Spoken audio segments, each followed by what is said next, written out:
China is building entire skyscrapers in less time than it takes most people to paint a room. A 10-story apartment building, 28 hours, done. Walls, windows, pipes, wires, balconies, everything. A 57-story skyscraper, 19 days. A 26-story tower, 5 days. These are not shells or frames. They are complete buildings where people actually live.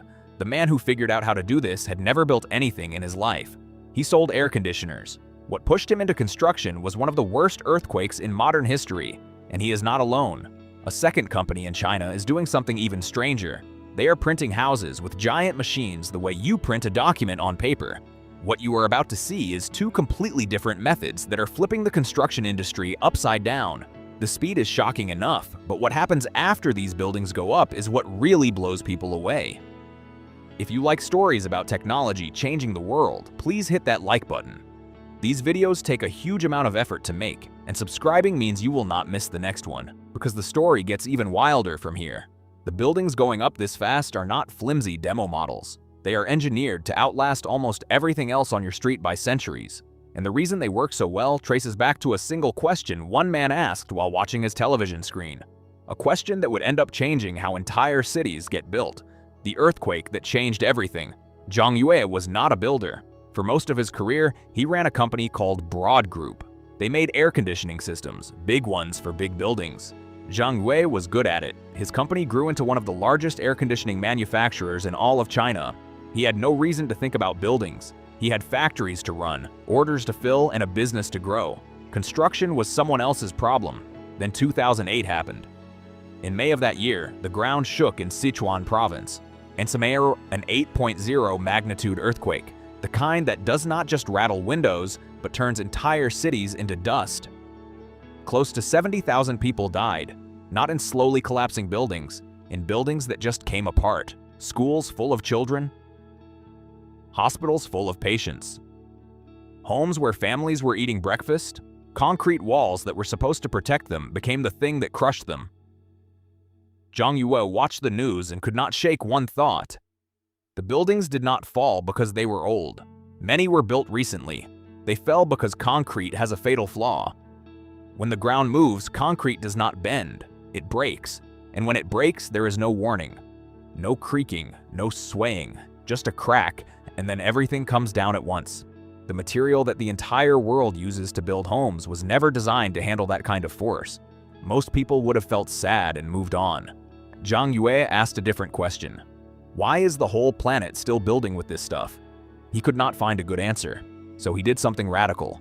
He took his entire company, his engineers, his factory workers, his money, and he pointed all of it at one goal: build a better way to make buildings. Something fast, something strong, something that never needs wet concrete poured on a construction site. He did not start by looking at what builders already did. He started from nothing, from the most basic questions. What does a building need to do? Stand up, stay standing, be comfortable, last a long time. That is it. Everything else was open to debate. He hired people who had never worked in construction. People from aerospace, people from car manufacturing, people who knew how to build complex things inside factories over and over with perfect accuracy. He did not want to improve construction. He wanted to replace it entirely. It took years, failed designs, joints that broke, systems that looked good on paper but fell apart in testing. But Zhang Yue kept pushing. He had seen what bad buildings do, and that image does not leave you. When the system finally worked, it did not just work a little, it worked completely. And the way it works is unlike anything the construction industry had ever seen. A building like a Lego set. Here's the idea. Instead of building a structure piece by piece on an empty lot, you build every single part inside a factory first.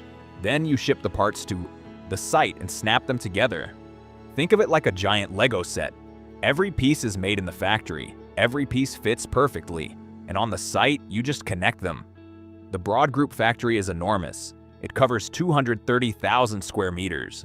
To picture that, imagine 32 city blocks of nothing but assembly lines and welding stations and paint booths. Inside, workers build sections of buildings that are about the size of shipping containers. But these are not empty boxes. Each one comes with walls already painted, windows already in place, electrical wires already running through, water pipes already connected, balconies already attached. When a section rolls out the factory door, it is a finished room. Not a frame, not a shell. A room where someone could plug in a lamp and go to sleep. On the building site, there is no mixing cement, no waiting for things to dry. No worrying about rain, no crews of different workers showing up on different days doing different jobs. The site is just a place where finished rooms get lifted by cranes and bolted together. Steel pins lock each section to the ones around it. The whole process looks like someone stacking giant blocks, except the blocks have plumbing and electricity already inside them. Here is why this matters so much. When you build the old way, you are basically making everything from scratch outdoors in whatever weather shows up that day. The quality changes depending on who is working, how tired they are, and whether it rained last night. In a factory, none of that is a factor. Every section is built the same way, checked the same way, and shipped only when it passes inspection. You are not guessing whether something fits. You know it fits because it was measured and tested before it left the building. Broad Group wanted to prove this was not just theory, so they set up cameras in the city of Changsha and filmed themselves building a 10-story apartment building from start to finish. 3 cranes, 1 crew, constant filming. The foundation was already in the ground. The clock started when the first section came off the truck. It stopped 28 hours and 45 minutes later when the last bolt was tightened on the top floor. A complete building. 10 stories. Less than 29 hours. The video hit the internet and spread like wildfire. Millions of people watched it in days.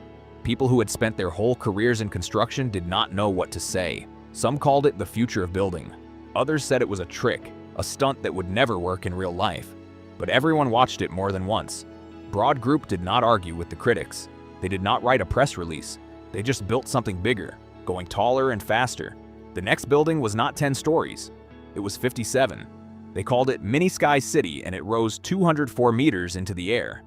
Inside were 800 apartments, office space for 4,000 people, and stores at the bottom. Every part was built in the factory. Every part was trucked to the site. Every part was bolted together, and the whole thing took 19 days. Think about what 19 days means. A building that Tall built the normal way takes about 2 years. That is not a guess. That is the standard timeline for a skyscraper of that size. Broad Group did it in less than 3 weeks. A crew of 1,200 workers put up 3 floors every single day. Sections arrived by truck in a constant stream. Cranes lifted them into position in a steady rhythm. Workers on each floor locked everything together and then climbed up to do it again. More than 90% of the building arrived finished. The workers were not building, they were assembling. Here is something that gets lost in the speed. That one building replaced about 15,000 concrete truck deliveries. If you do not know what 15,000 trucks looks like, imagine a line of vehicles stretching from one end of a city to the other. That is how much concrete would have been poured, truck by truck, for a building this size. All of it eliminated. No cement mixing, no waiting for it to cure. No trucks idling in traffic. Mini Sky City changed the conversation. Before it, modular construction was seen as interesting but limited. Good for small buildings, maybe a few stories, not for skyscrapers. After it, developers started asking questions they had never asked before. City planners started looking at their project timelines differently. Investors who had never thought about construction methods started paying attention. Then came the T30 Tower, 26 stories, just over 5 days, about 100 workers on site. That is a crew so small they could all ride to work on the same bus. They built a tower taller than most apartment buildings in any major city in less time than a school week. No army of workers, no months of planning, no delays from bad weather. Just 100 people, some cranes, and a steady flow of finished rooms arriving from the factory. At this point, the argument was over.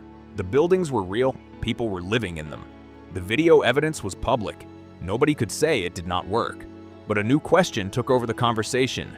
If a building goes up in 5 days, is it safe? Would you sleep on the 20th floor of something that was built in less time than it takes to grow a beard? The answer is the part that surprises everyone. Stronger than anything on your street.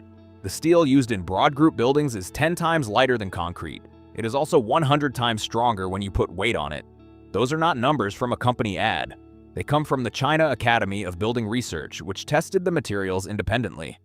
Every Broad Group building is rated to survive a magnitude 9 earthquake.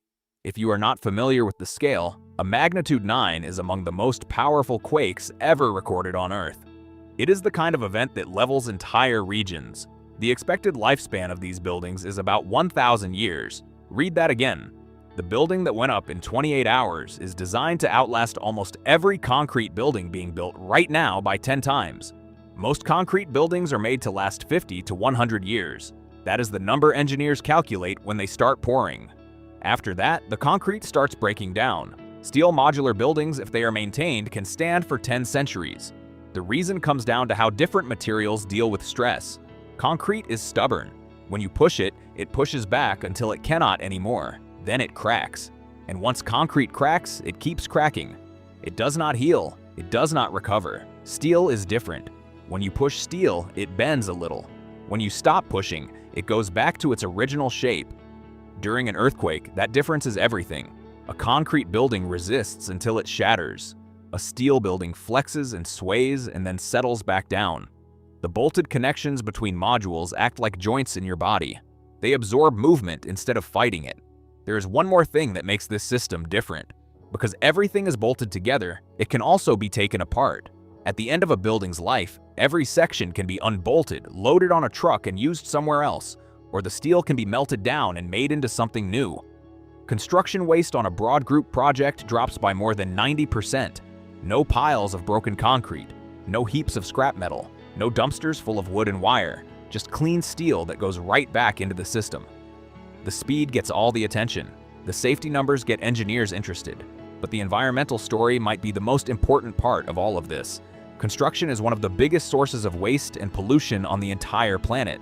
A method that cuts waste by 90%, removes thousands of concrete truck trips, and creates a building that lasts 1,000 years is not just a faster way to build. It is a completely different relationship between building and the natural world. But Broad Group is only half the story. While they were stacking steel modules in Changsha, another company in Shanghai was trying something that sounds like it came from a movie: printing houses like newspapers. The company is called Winsun. Their method does not involve factories or cranes or steel bolts. They print buildings. Imagine a regular printer, the kind that sits on your desk and puts ink on paper line by line.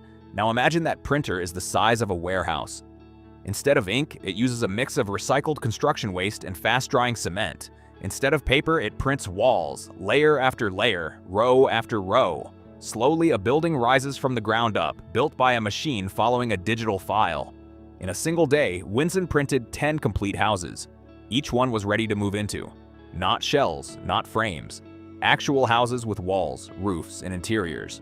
The material cost drops by 30 to 60% compared to building the normal way. The number of workers needed drops even more.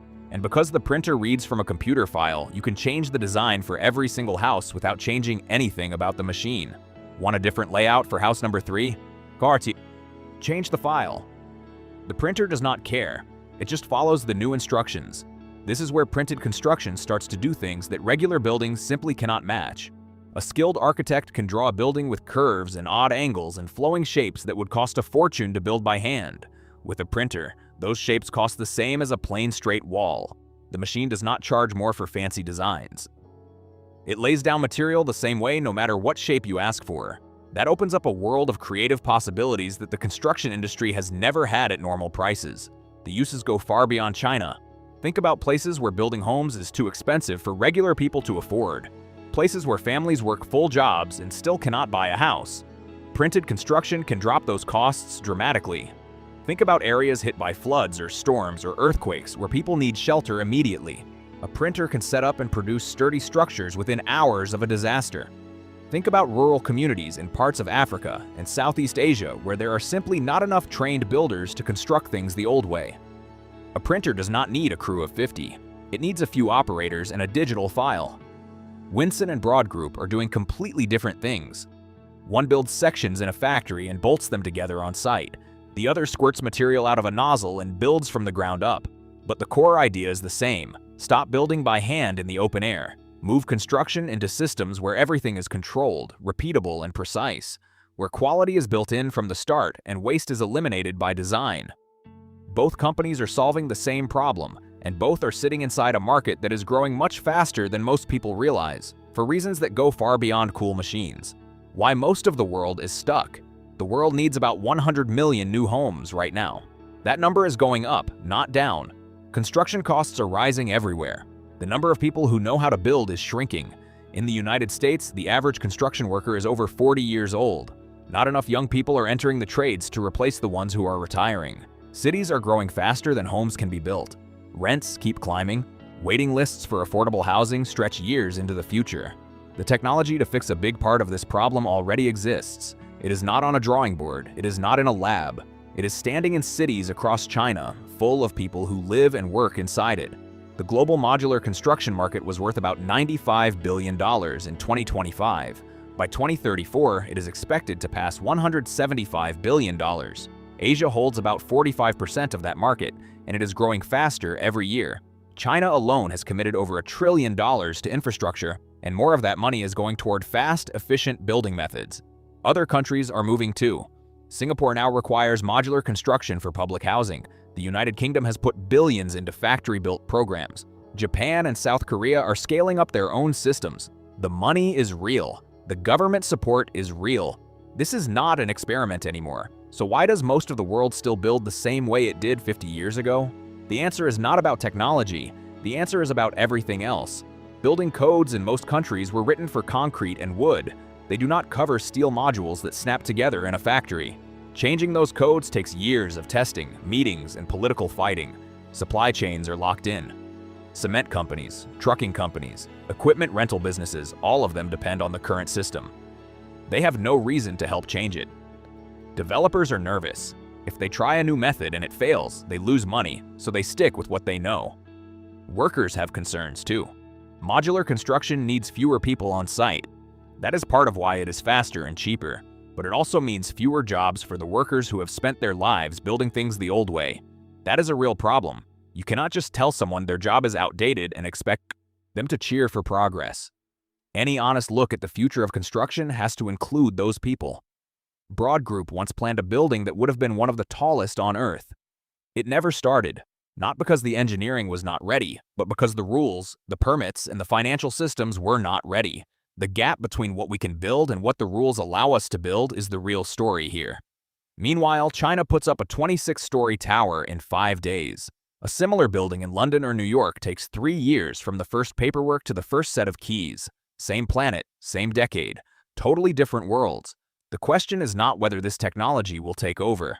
The economics make that almost certain. Less waste, shorter timelines, fewer workers needed, longer-lasting buildings. Every pressure the industry faces points in this direction. The real question is how long the gap stays open. How many families wait years for a home while the technology to build it in a week already exists? How many cities fall behind while the tools to catch up are ready and waiting?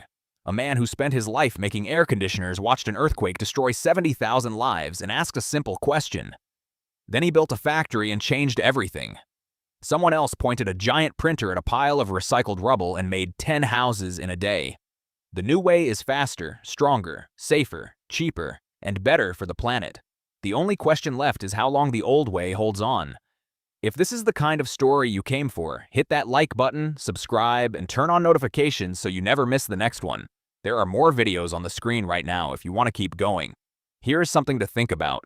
If a building that went up in 28 hours is rated to last 1,000 years, what does that say about every concrete building on your street?